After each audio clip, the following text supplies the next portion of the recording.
Broadcasting live from the Business RadioX studios in Atlanta, Georgia, it's time for Coach the Coach Radio.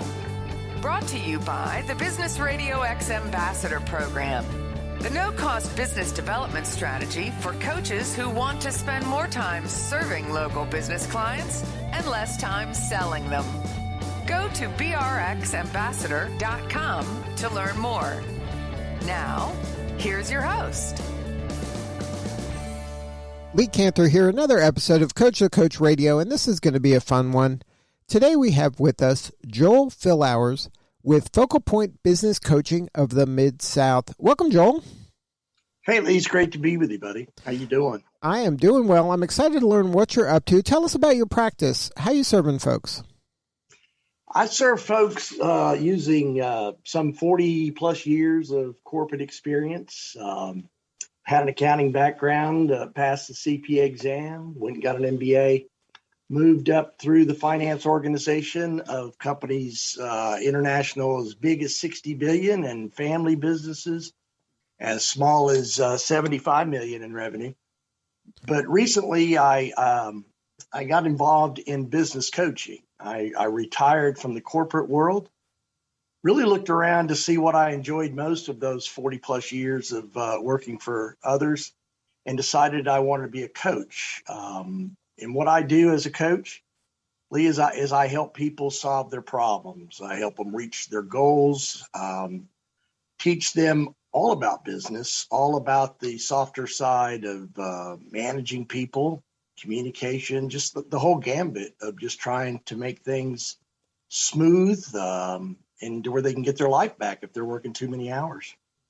So now when you're making that transition from being kind of a practitioner of business to coaching people about business, coaching to me seems more like asking questions and helping the person kind of self-discover the path, where a lot of people before they start coaching are doing some of the actual work. They're doing more what would be considered maybe consulting, where they're kind of rolling up their sleeves and digging in there and doing some of the work themselves. How was that transition for you from being a person that does a lot of work to somebody who is now showing other people, kind of how to fish? Yeah, that's a real good point. And that is one of the biggest changes that I had to make. As a matter of fact, I had breakfast, with my son-in-law this morning. He owns 2 or 3 businesses, and I even made that comment to him. Being a problem solver and then becoming a coach, meaning I'm trying to get them to learn how to solve problems. It's really tough for me to bite my tongue to not just say, no, that's not going to work. Let's do this kind of thing. So that's kind of a behavioral change that we as coaches need to make. But the value of us being in their shoes as someone who performed the various tasks of a business, or that, making strategic decisions like a business owner would do, is we've been in that role. It's like in sports. If you have a coach or a manager that was a baseball player, chances are he understands the game pretty well from an application standpoint. What that manager has to do is become more of a person that develops others into being good ball players, into understanding the game. So that's what I do. I'm in a position to try to herd this person, allowing them to make the decisions, to come up with the ideas, but keep them from falling off the cliff. We're not going to let somebody do something silly. We may allow certain things to happen as a means of trying out, so to speak, a new way. But we're the safety net. We're there to develop and teach.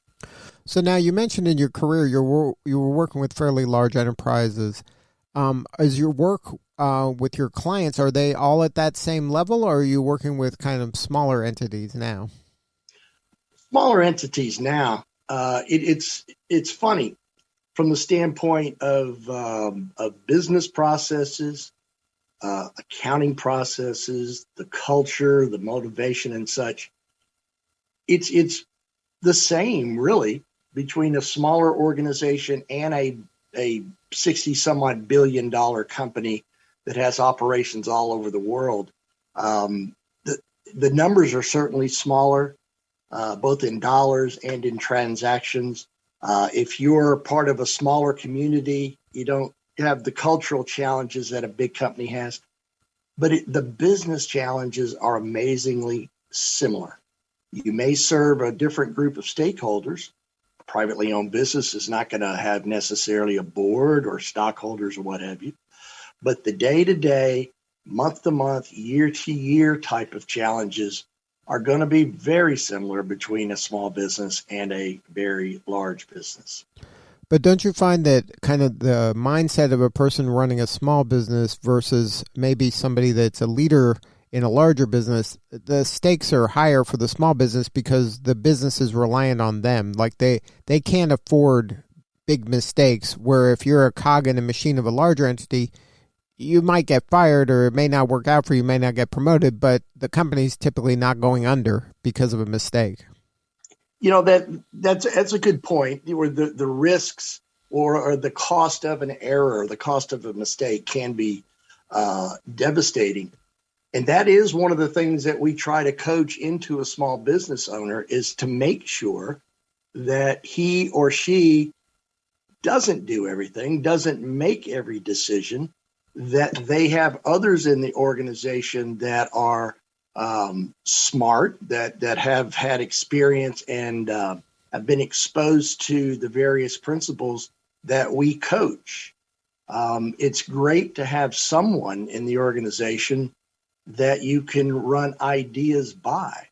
I look back over my career, and there seemed to be always someone that I worked with on my team that I trusted, that I knew I could go to and discuss an idea. Sometimes they would provide me the last 15% of something, or we would create synergy and come up with even better ideas. So though the decisions and ideas that a smaller business may come together, I think that risk gets mitigated by having others that can help. People that you trust, people that are competent, getting the right people in there and getting the experience that you need to help create synergies, even in a small company. Now, you make a great point. For a lot of folks, business coaching is a new thing. But it's been going around, been around maybe, and not called coaching, but like you said, maybe it's called advice or mentoring or some other name in a more informal manner. But now that coaching is becoming a more accepted kind of practice and less of a nice to have and more of a must have for leaders especially, right. Are you seeing that that's being the case, and that folks are becoming more open to the concept, even at the enterprise level? Previously, only a handful of people typically had access to a business coach. Maybe it was the highest level leader, or maybe it was something you were trying to fix a problem, so you were saying, hey, you need a coach to solve this. But now, are you seeing it permeate kind of deeper into the business? Well, I am seeing people better understand what a business coach is, though there are still a lot of folks that think that business coaching and business consulting are the same thing. And after I retired last fall from the corporate world, I really didn't know what I was going to do. And I always thought that I might do consulting. And that's when I taught myself, just from doing research, about coaching. And I thought that's what I enjoy doing more so than consulting. I think in the early part of the show, you had mentioned something about, consulting is doing the work. And that is exactly correct. I didn't really want to be just a contract controller or a contract CFO. I wanted to coach people at all levels. And if you don't mind, I just have 2 or 3 quick examples of the difference between coaching and consulting. Sure, go ahead. A coach works on improving you, the client, where a consultant works directly on your business. They come in and do a specific subject matter expert activity. You pay them a lot of money and they're gone. They're not around. Probably didn't hang out with them. You didn't learn much. Coaching develops clarity for long-term needs of the business, where a consultant provides expertise for the short-term needs. Put in this new ERP system, document and improve my standard operating procedures, short-term needs. Coaching develops vision and leadership skills. Consulting provides temporary gap-filling specialized support. And the last example here is with coaching, you learn to become more capable. And with consulting, you watch them do what they do. You remain dependent, and you call the consultant again and again and again. So when a coach leaves, you get to keep what you learned. When a consultant leaves, you probably weren't around to learn a whole bunch. And so again, that's why you call them back. It's like when the air conditioning guy comes out, fixes the air conditioner, he leaves, it breaks again, you got to call him again. If we had HVAC coaches, Lee, we could do our own air conditioning repair. And there's the solution. It might be different for different folks. I mean, some people have more time than money. Some people have more money than time. And sometimes they want help and sometimes they want a helper. Like everybody has different needs at different times, but definitely a coach is something that's more holistic and more systemic, where you're trying to fix kind of the broader macro of the company and not a specific, fire that's burning right that second. That's right. That's for the immediate, in the short term and long term, it comes into play. If someone, a business owner, could be a partnership. It doesn't have to be just a single person, but if someone wanted me to come in and coach them, let's say they've got an engineering background, sales, marketing, or whatever, but really no end-to-end business understanding. If I were to come in and do a complete end-to-end business coaching program, it would consist of 5 modules and some 72 different sessions. So it's about an 18-month process if they were to do all the modules and in all of the sessions. They may feel that they're good leaders. Okay, that's one of the 5 modules, and there's 13 or so sessions. So it can be designed specifically to what that client feels their needs are. What we see a lot of times is somebody will say, well, I don't want all 5 modules. I need these 3. But then they see that there's gaps in what they understand, and they'll come back and say, let's do those other 2 modules. If it's an executive coaching situation, that might be where the HR folks think that Lee Cantor is a great candidate to become the CEO someday. And they would hire me as an executive coach, and I would make sure that you're ready when the time comes. I'm actually working on a succession plan like that with a client, with the outgoing leader of the company, of the corporation. Just between he and I said, hey, I'm going to retire maybe 3-5 years. How can I make sure my 4 top people are ready? And then I was able to do behavioral assessments and then design executive coaching to make sure all 4 of these people were ready, prepared. Who knows what's going to happen in 3 or 4 years, right? So we made sure that we've got these 4 people ready to step in when the time comes. Now, in your work, when you were making the transition from corporate to coaching, you decided to partner with FocalPoint Coaching. Can you talk about how that decision came about? Because obviously you have the knowledge about business from having a career for so long in a variety of businesses, doing a variety of things. Why was it important to you to partner with a focal point that has a methodology, that has a structure? Was that kind of the key reason that you decided to work with FocalPoint?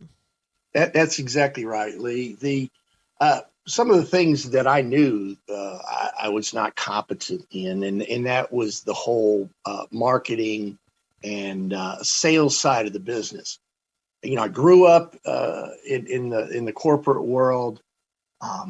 First of all, us accountants, we're not known for being the most social people on the planet. I have received some accolades from old friends saying, I can't believe that you're a CPA. We didn't even know you could count or read, But I do try to have a little bit better, a little higher level of personality than most of us. But we are pretty much we're working in a trade, in a field with a lot of rules, a lot of structure and such. And then as I moved more into the finance side, again, we're still dealing with a lot of numbers. Now we're forecasting and budgeting and helping make business decisions. But I'm not a marketeer. I don't know how to create brands. I don't know how to structure things that have been proven effective. With FocalPoint, we've got Brian Tracy is kind of our overall mentor. He's been a positive speaking, motivating kind of guy since the 90s and the 2000s. He's pretty much our brand, and he put together a lot of these effective program sessions that I've been referring to, and they're laid out well. They're proven. We've got some 200, I want to say 230 coaches around the world. Some are new like me. Others have been doing it for 25 and 30 years. We've got a tremendous network to rely on. And if we don't know something for a client, we've got access to all of these different people. They teach us how to make the Big Mac, and they teach us how to get the fries crispy, golden brown. And therefore, we are consistent in what we deliver.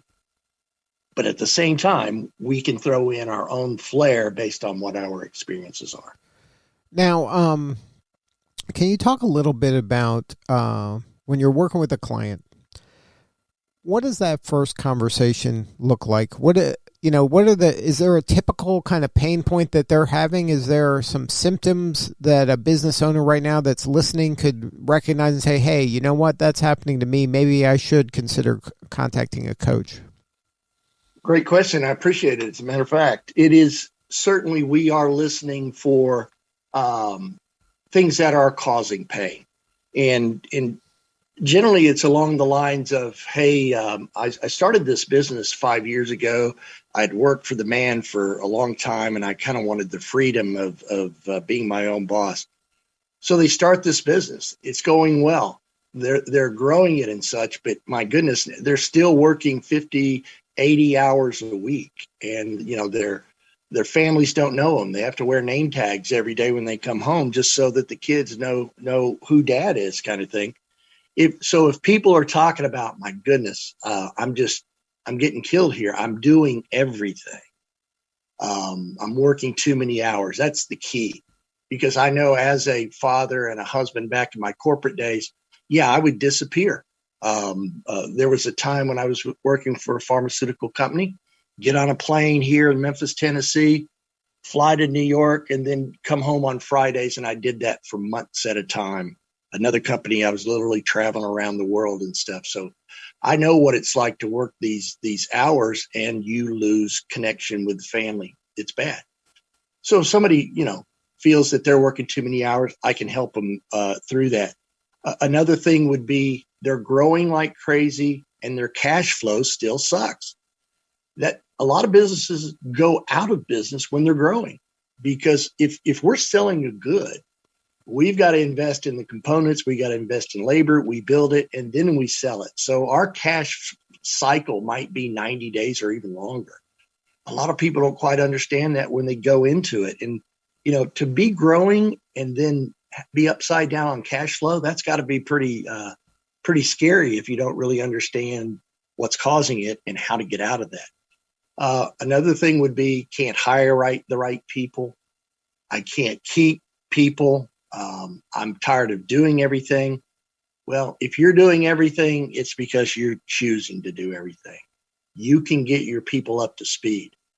Think about it. The owner probably, has these dreams and hopes to be making $200 an hour, right? But if she's down there receiving goods in the back door and shipping goods, out the shipping dock, their $200 an hour is going to an activity that they could probably pay someone $20 to do. Looking at business that way. We've got tremendous amount of tools to make the point of saying you've got to change and you've got to let other people participate in this business that you're dealing with, or you're going to die. Now, now in your work, has there been a moment where you've had kind of a moment where you're like, you know what, this fits me perfectly. This was the right decision to go down this path. Have you made a change in a company where you've seen your previous work and your new work kind of come together and say, yeah, this is what I should be doing now? Absolutely. Absolutely. I get a buzz off of wow, that seems so simple. Why didn't I see that? It's a forest to tree thing. When you're putting out fires, it's really hard to start thinking about fire prevention. And it's one of those things of you've got to get somebody, to slow down, just stop right where you are, take the deep breath, that whole thing. And let's break this thing down. Let's clarify all of the activities that are going on. And if you stop and start looking at everything from a process standpoint, identify the root cause of all of the problems you're having, stop, fix it, go on down the process, fix it, improve it, automate it, train people, invest the time to make the madness go away. And I've got many experiences of where we take people out of a process and we automate it. Financial systems used to be, millions and millions of dollars. Now there are softwares out there they're still not free, but they can certainly standardize processes. One thing about computers and software, it shows up pretty much every day. It doesn't, have 4 weeks vacation, doesn't get sick, doesn't have to wear a mask, the whole thing. And automation is a great tool. And I've been able to help people automate things, saving, headcount, or, being able to put someone in another role to where they can add more value, something that they enjoy more as well. So it really is stopping and looking at everything and then working your way through, again, the different modules to where we learn how to, make more sales, find more prospects and get more leads and et cetera. It's pretty much a game of numbers, even when they're not dollars. Now, do you have a specific niche that you serve, or is it kind of industry agnostic? I really enjoy manufacturing and distribution because I'm a simple thinking guy, and I like to, draw on the board. I like to have a sample or a tool in my hands. And manufacturing, if you're curious about the cost, if you manufacture, I have a pen in my hand.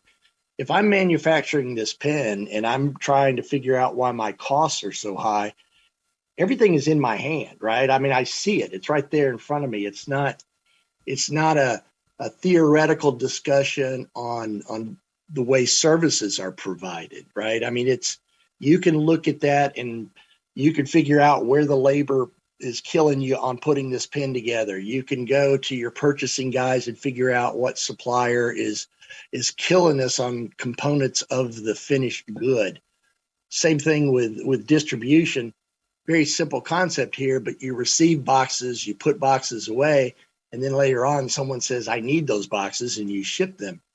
Well, you can stand there and look at that, Lee. You can figure out that, my fastest turning products are the furthest away from the shipping dock. Well, that doesn't make sense. That's time to go get it, time to bring it to the dock. All of these things from just visualization and some common sense can help a business be more productive and have its costs lowered. It's really a simple thing if you know what you're doing. Anything's simple if you've experienced it, I guess. Now, before we wrap, do you have any piece of advice that you would like to share regarding kind of coaching, or maybe some coaching that you've experienced in the past? Yeah, I do, and I appreciate that question. It's okay to ask for help. It's okay for an expert in one field to seek advice and be it tutelage, be it coaching, training, whatever you want to call it, mentoring, just someone to talk to. It's okay for an expert to hire an expert. One thing that I totally enjoyed throughout my career working with companies that manufactured, for example, is I loved to talk to the engineers that were designing things. I worked for a company that manufactured automotive and industrial parts. And these were things that are in your car, or it could be anything that's in a medical device, or even a simple fan that just spins, right? But I love to deal with the engineers that were designing things that were smaller yet stronger. Miles per gallon is a big thing on the car. If you can make a powerful electric motor to raise and lower windows that never breaks, but it's light and small, you're going to do business because all the manufacturers need that technology. I just enjoyed spending time with the quality people and the sales and marketing people throughout my career. I 6 years into my career is when I realized I didn't want to just do accounting entries, reconciliations, and reporting. I wanted to learn business. That's when I got the MBA, and that's when I started working collectively and having relationships with the different functions. I became bilingual, trilingual, whatever you want to call it. I understood the end-to-end things, made me a much better finance guy.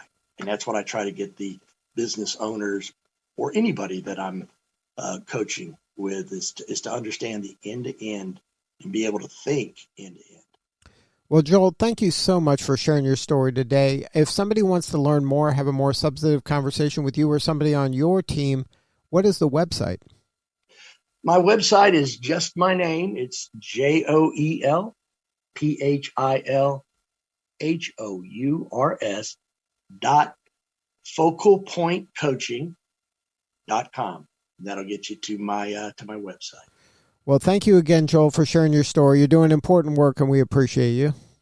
Thank you very much, Lee. I appreciate your time and the opportunity just to chat it up a little bit. All right, this is Lee Cantor. We'll see y'all next time on Coach the Coach Radio.